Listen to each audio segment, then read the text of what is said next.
வணக்கம் விவேஸ். இன்னைக்கு நம்ம வீடியோவில் சிவபெருமானின் அட்ட வீராட்ட தலங்களை பற்றி தான் பார்க்க போகிறோம்.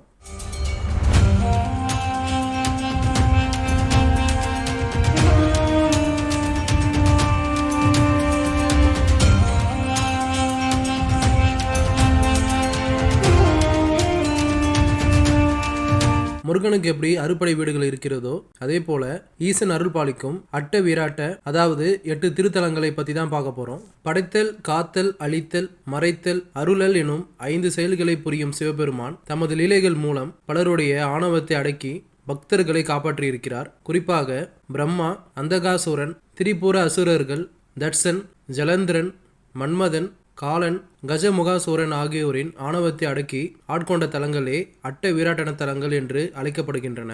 இந்த அட்ட வீராட்ட தலங்கள் அனைத்துமே தமிழ்நாட்டில் தான் அமைந்துள்ளது. இந்த 8 சிவன் கோயில்களின் வரலாறு பற்றி தான் இந்த பதிவில் பார்க்க போகிறோம். இது போல் அறியாத ஆலயங்களை பற்றி வீடியோஸ் பார்க்க என்னோட ரிமாக்கோல் ரமேஷ் சேனலை மறக்காமல் சப்ஸ்கிரைப் பண்ணிக்கோங்க. அப்போ தான் நான் போடுற வீடியோஸ் உங்களுக்கு ரெகுலராக வரும். இந்த 8 சிவன் கோயில்களில் முதலில் பார்க்க போகிற கோவில் திருக்கண்டியூரில் அமைந்துள்ள பிரம்மசிர கண்டீஸ்வரர் ஆலயத்தை பற்றி தான் பார்க்க போகிறோம். தஞ்சாவூரிலிருந்து திருவையாறு செல்லும் சாலையில் திருவையாறுக்கு சுமார் 4 கிலோமீட்டர் தொலைவில் திருக்கண்டியூர் அமைந்துள்ளது. இங்கு உள்ள மூலவரின் பெயர் வீரட்டேஸ்வரர், அம்பிகையின் பெயர் மங்களநாயகி. 5 தலைகளுடன் படைப்பு தொழிலை செய்து வந்த பிரம்மன் அனைத்து உயிர்களையும் படைக்கும் தானே உயர்ந்தவன் என்ற கர்வம் கொண்டார். பிரம்மனின் கர்வத்தை ஒடுக்க சிவபெருமான் பிரம்மனின் ஒரு தலையை கொய்து செருக்கை அடக்கினார். பிரம்மாவின் சிரத்தை தன் சூலத்தால் கண்டம் செய்த காரணத்தால் இந்த தலத்திற்கு கண்டியூர் என்ற பெயர் ஏற்பட்டது. இறைவனுக்கு பிரம்மசிர கண்டீஸ்வரர் என்று திருப்பெயர் உண்டானது. இவர் வழிபட்டால் சகல தோஷங்களும் விலகும் என்பது ஐதீகம். இரண்டாவதாக பார்க்க போகின்ற கோவில் திருக்கோவிலூரில் அமைந்துள்ள வீரட்டேஸ்வரர் ஆலயம். விழுப்புரம் மாவட்டம் திருக்கோவிலூரில் தென்பெண்ணை ஆற்றங்கரையில் அமைந்திருக்கிறது வீரட்டேஸ்வரர் ஆலயம்.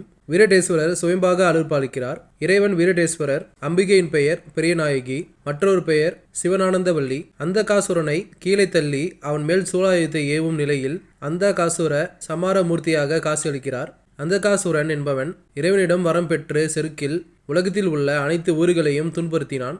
தேவர்கள் அனைவரும் சிவபெருமானிடம் முறையிட்டனர். தேவர்களின் வேண்டுதலுக்கு இறங்கிய சிவபெருமான் தம்முடைய அம்சமான பைரவரை தோற்றுவித்து அந்தாசுரனை சம்மாரம் செய்தார். அஷ்டமி அன்று இந்த தலத்திற்கு வந்து பைரவர் உருவில் அருள் பாலிக்கும் இறைவனை வழிபட்டால் கஷ்டங்கள் அனைத்தும் விலகும் என்பது நம்பிக்கையாக உள்ளது.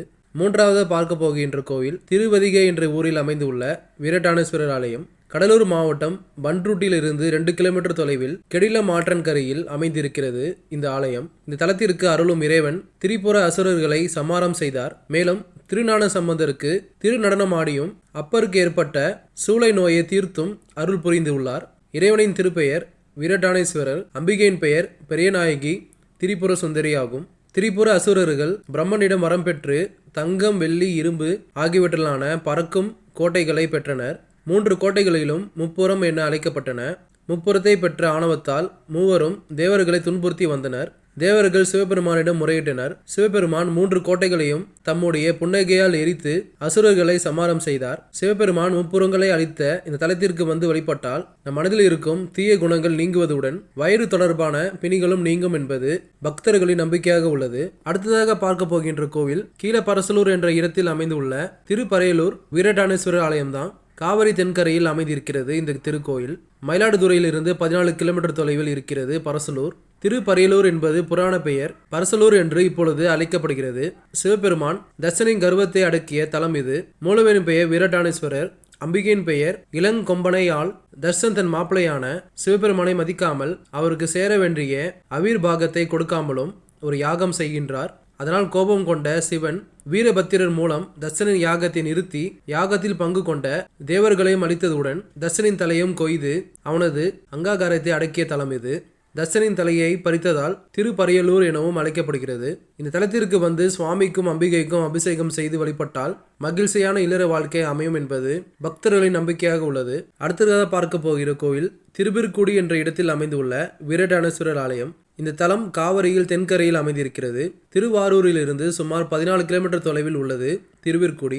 இறைவன் பெயர் வீரட்டானேஸ்வரர், அம்பிகையின் பெயர் ஏலவார் குழலி மற்றும் பரிமள நாயகி. ஜலாந்திரன் என்ற அசுரனை சிவபெருமான் சம்மாரம் செய்த தலம் இது. ஜலாந்திரன் மனைவி பிருந்தியை துளசியாக ஏற்ற தலம் இது. முன்னோர் வழிபாட்டில் ஏற்பட்ட தோஷங்கள் நீங்க பரிகார தலமாகவும் இது திகழ்கிறது. அடுத்ததாக பார்க்க போகின்ற கோவில் திருவழுவூர் என்ற இடத்தில் அமைந்துள்ள வீரட்டானேஸ்வரர் ஆலயம். திருவாரூர் டு மயிலாடுதுறை செல்லும் சாலையில் மங்கை நல்லூருக்கு அருகில் அமைந்துள்ளது வழுவூர். இந்த தலத்தில் இறைவன் சுயம்பாக தோன்றியவர். இந்த தலத்தில்தான் கஜ சம்மார மூர்த்தியாக அருளும் சிவபெருமானின் திருவடியின் உட்புறத்தை தரிசிக்க முடியும். இறைவன் வீரட்டானேஸ்வரர். அம்பிகையின் பெயர் இளங்கிளை நாயகி. இந்த தலத்தில் யானை வடிவில் இருந்த கஜமுகாசுரன் என்ற அசுரனை சம்மாரம் செய்த சிவபெருமான் அவனுடைய தோலை உரித்து ஆடையாக உடுத்தி இருக்கிறார். அமாவாசை அன்று இந்த தலத்திற்கு வந்து தீர்த்த குளத்தில் நீராடி இறைவனையும் அம்பிகையும் வழிபட்டால் புத்திர பாக்கியம் கிடைக்கும் என்பது ஐதீகம். அடுத்ததாக பார்க்க போகின்ற கோயில் திருக்குறுக்கை என்ற இடத்தில் அமைந்துள்ள வீரட்டேஸ்வரர் ஆலயம். நாகப்பட்டினம் மாவட்டம் மயிலாடுதுறையிலிருந்து சுமார் 11 கிலோமீட்டர் தொலைவில் காவிரி வடகரையில் அமைந்திருக்கிறது திருக்குறுக்கை. இறைவன் பெயர் வீரட்டானேஸ்வரர்.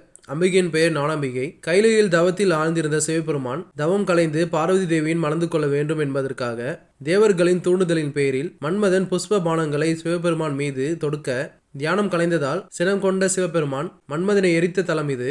பின்னர் ரதிதேவியின் வேண்டுதலுக்கு இறங்கி மன்மதனை உயிர்ப்பித்து ரதியின் கண்களுக்கு மட்டுமே அவன் தெரிவான் என்று வரம் கொடுத்த தலம் இது. திருமால் பிரம்மா திருமகள் ஆகியோர் வழிபட்ட தலம் இது. இந்த தலத்திற்கு வந்து சுவாமிக்கும் அம்பாளுக்கும் மாலை சார்த்தி அர்ச்சனை செய்து வழிபட்டால் திருமண தடை நீங்கி இனிய இல்லறை வாழ்க்கை அமையும் என்று கூறப்படுகிறது. இறுதியாக 8வது அமைந்திருக்கும் திருக்கடையூரில் உள்ள அமிர்த கடேஸ்வரர் ஆலயத்தை பற்றி தான் பார்க்க போகிறோம். மயிலாடுதுறையிலிருந்து தரங்கபாடி செல்லும் சாலையில் அமைந்திருக்கும் இந்த தலத்தில் அருளும் இறைவனின் திருப்பெயர் அமிர்த கடேஸ்வரர். அம்பிகையின் பெயர் அபிராமி. தன் உயிரை கவர்ந்து செல்ல வந்த யமதேவனிடம் இருந்து தன்னை காப்பாற்றிக் கொள்வதற்காக சிவலிங்கத்தை தழுவி கொண்டான் மார்க்கண்டேயன். ஆணவம் கண்களை மறைக்க ஈசனை சன்னதியில் இறைவனை தழுவி கொண்டிருந்த மார்க்கண்டேயன் மீது பாச கயிற்றை வீசினாள் யமதர்மன். தன் பக்தனை காப்பாற்றவும் யமதர்மனின் ஆணவத்தை அடக்கவும் வேண்டி சிவபெருமான் யமனை காலால் உதைத்து சம்மாரம் செய்த தலம் இது. இந்த தலத்தில் நீண்ட ஆயுளும் நோயற்ற வாழ்க்கையும் பெற ஆயுஷ் ஹோமம் செய்வது மிகவும் சிறப்பு. சஷ்டிய பத பூர்த்தி, சதாபிஷேகம் போன்ற சிறப்பான வைபவங்கள் தினமும் நடைபெறும் தலம் இது.